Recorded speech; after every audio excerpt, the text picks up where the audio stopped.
Hello students, आपका अपने YouTube channel educator agency में बहुत बहुत स्वागत है। इस वीडियो के अंदर हम बात करेंगे क्वेश्चनिंग स्किल, जिसका पार्ट नंबर 1 रहेगा और इसमें हम बात करेंगे कंसेप्ट की। चलिए शुरू कर लेते हैं।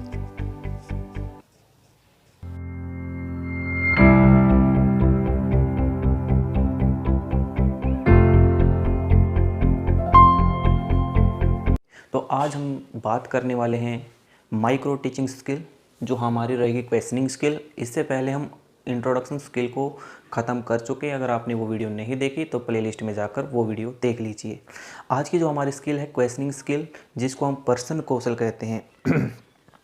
तो कहा जाता है कि जो हमारी क्वेश्चनिंग स्किल है ये अपना मुख्य रोल प्ले करती है टीचिंग लर्निंग प्रोसेस में। जो हमारी शिक्षण अधिगम प्रक्रिया है, इसके अंदर जो हमारा पर्सन कौशल है वो एक कला के रूप में काम करता है। सपोज करो, अगर हम किसी क्लास को पढ़ा रहे हैं, अगर हम बीच बीच में क्वेश्चनिंग नहीं करेंगे या क्वेश्चनिंग स्किल हमारे अंदर नहीं होगी कि हमने किस प्रकार बच्चे से क्वेश्चनिंग स्किल प्रेजेंट करनी है, किस प्रकार हमने बच्चों से क्वेश्चंस पूछने हैं और किस सीक्वेंस में पूछने हैं, ओके, और किस लेवल पर हमने क्वेश्चन बच्चों से पूछने हैं, तो क्या होगा कि हमारी जो लर्निंग प्रोसेस होगी, टीचिंग लर्निंग जो प्रोसेस होगी, वो इतनी प्रभावशाली नहीं होगी।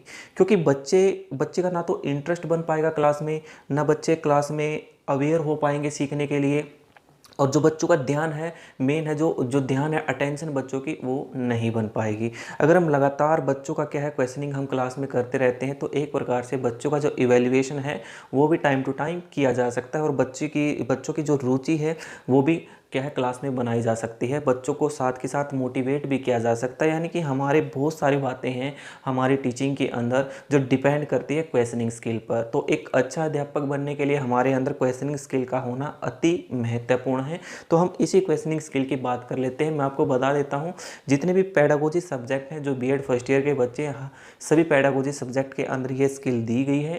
Introduction skill, questioning skill, stimulus variation skill, illustration skill और एक्सप्लेनेशन स्किल, सभी के सभी इंपॉर्टेंट है। फाइनल एग्जाम में यहाँ से 16 मार्क्स का क्वेश्चन एक श्योर है देखने को मिलेगा। तो हम टाइम वेस्ट ना करते हुए आगे बढ़ते हैं क्वेश्चनिंग स्किल, जिसको हिंदी में हम पर्सन कौशल कहते हैं।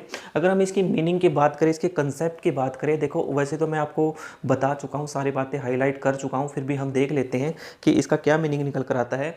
तो जो क्वेश्चनिंग स्किल है ये एक कला के रूप में काम करती है शिक्षण अधिगम प्रक्रिया में। यानी कि जो क्वेश्चनिंग स्किल है वो अपने आप में एक आर्ट है, एक कला है। सभी की क्वेश्चन पूछने की, क्वेश्चन करने की विधि जो होती है वो अलग अलग होती है ना। इसीलिए इसको एक कला कहा जाता है, क्योंकि इसी कला के माध्यम से हम चाहे तो अपनी टीचिंग लर्निंग प्रोसेस को बहुत ज़्यादा प्रभावशाली बना सकते हैं। तो सीधा सीधा कह सकते हैं शिक्षण अधिगम प्रक्रिया में पर्सन कौशल एक कला के रूप में भूमिका अदा करती है।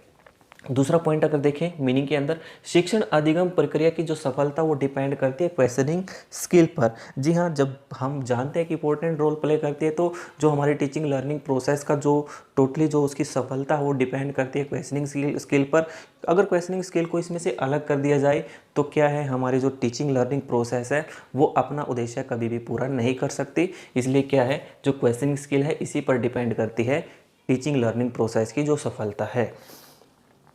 अब बच्चों से हम क्वेश्चनिंग करें और बच्चों का रिस्पॉन्स क्या रहेगा, बच्चे कैसा क्या उत्तर देंगे, तो वो डिपेंड करता है। तो विद्यार्थियों का जो उत्तर है वो डिपेंड करता है किसके ऊपर, कि पर्सन की प्रकृति क्या है, नेचर ऑफ क्वेश्चन की प्रकृति या क्वेश्चन की नेचर कैसी है उस पर डिपेंड करता है।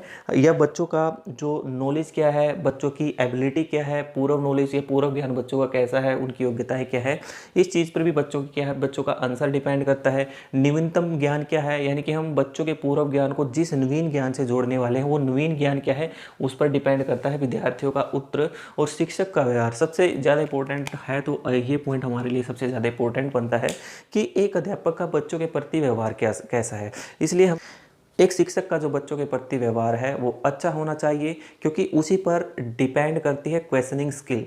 अगर क्या है, बच्चों का हर एंगल से टीचर ध्यान रखता है, उनको कोऑपरेट करता है, उनकी पूरी हेल्प करता है, तो बच्चे क्या है आंसर देने में क्या है इंडिपेंडेंट महसूस करते हैं, स्वतंत्र होकर वह प्रश्नों का उत्तर देते हैं, और एक तरीके से बच्चों के अंदर क्रिएटिविटी आती है। अपने नॉलेज का बच्चे अच्छे से प्रसार कर पाते हैं, तो बहुत सारी बातें हैं। तो जो शिक्षक का व्यवहार है उस पर भी डिपेंड करता है विद्यार्थियों का उत्तर। ठीक है, तो विद्यार्थियों का उत्तर किसी भी फॉर्म में हो सकता है। ऐसा भी हो सकता है कि बच्चे उत्तर बिल्कुल भी ना दे पाए। अगर एक टीचर ने बच्चों से क्वेश्चनिंग की है तो होगा, या तो ये होगा कि बच्चे बिल्कुल चुप रहे, बच्चों से कोई भी रिस्पॉन्स ना देखने को मिले। ऐसा भी हो सकता है कि बच्चों ने आंसर तो दिया लेकिन वो अनकम्प्लीट है, अपूर्ण है।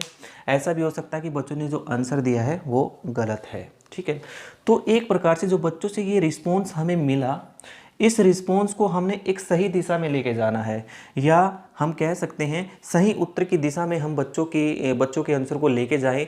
ये एक टीचर की यहाँ पर रिस्पॉन्सिबिलिटी बन जाती है। तो अध्यापक विद्यार्थियों को सही उत्तर की दिशा में ले जाने हेतु अनेक खोजपूर्ण प्रश्नों का सहारा लेता है।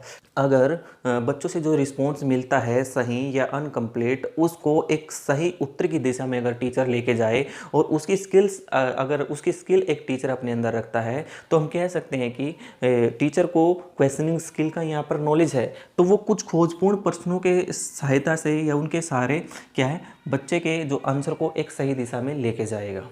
तो ओवरऑल हमारी जो क्वेश्चनिंग स्किल है, इसका मीनिंग यहाँ पर यही निकल कर आया कि एक टीचर के अंदर अगर क्वेश्चन करने की स्किल है, तो बच्चों के वो पूर्व ज्ञान, जो उनका प्रीवियस नॉलेज है, उसके बिहाफ पर जो बच्चे आंसर देते हैं, गलत अनकम्प्लीट देते हैं, तो उनके आंसर को एक सही उत्तर तक लेकर आए, एक सही आंसर तक लेके आए, और उसमें अनेक तकनीकों का प्रयोग किया जाता है, अनेक खोजपूर्ण प्रश्नों का प्रयोग किया जाता है, अनेक तथ्यों का प्रयोग किया जाता है, अनेक एग्जाम्पल्स का प्रयोग किया जाता है। तो वो वही टीचर कर सकता है जिसके अंदर क्वेश्चनिंग स्किल होती है, या जिसको क्वेश्चनिंग स्किल का नॉलेज होता है, जो एक्सपर्ट होता है अपनी क्वेश्चनिंग स्किल के ऊपर। यहाँ पर एक डेफिनेशन दी है कोलविन के अनुसार, तो यहाँ से आप इसका मीनिंग बना सकते हो। अगर क्वेश्चन आता है, देखो हमें पता है कि यहाँ से आएगा क्वेश्चन 16 मार्क्स में आएगा। 16 मार्क्स में हम सबसे पहले हम इंट्रोडक्शन लिखने वाले हैं, और इंट्रोडक्शन के अंदर जो हम लिखेंगे सबसे पहले वो मीनिंग ही लिखेंगे। मीनिंग लिखने के बाद आप ये डेफिनेशन लिख सकते हो। डेफिनेशन में क्या कहा गया है देख लेते हैं। कोई भी अध्यापक शिक्षण अधिगम प्रक्रिया में सफलता प्राप्त नहीं कर सकता जब तक वह प्रश्न कौशल में निपुण नहीं होता। इस स्टेटमेंट से या इस डेफिनेशन से जो क्वेश्चनिंग स्किल है उसकी इंपॉर्टेंस झलक रही है कि कोई भी अध्यापक अपनी लर्निंग टीचिंग प्रोसेस में कभी भी सफल नहीं हो सकता जब तक वो अपने प्रश्न कौशल में पूरी तरह निपुण नहीं हो। आपको ये कंसेप्ट अच्छे से समझ में आया प्रश्न कौशल। तो नेक्स्ट हम बात करने वाले हैं कंपोनेंट, जो कि मोस्ट इंपॉर्टेंट पार्ट माना जाता है हर स्किल का। Components of questioning skill.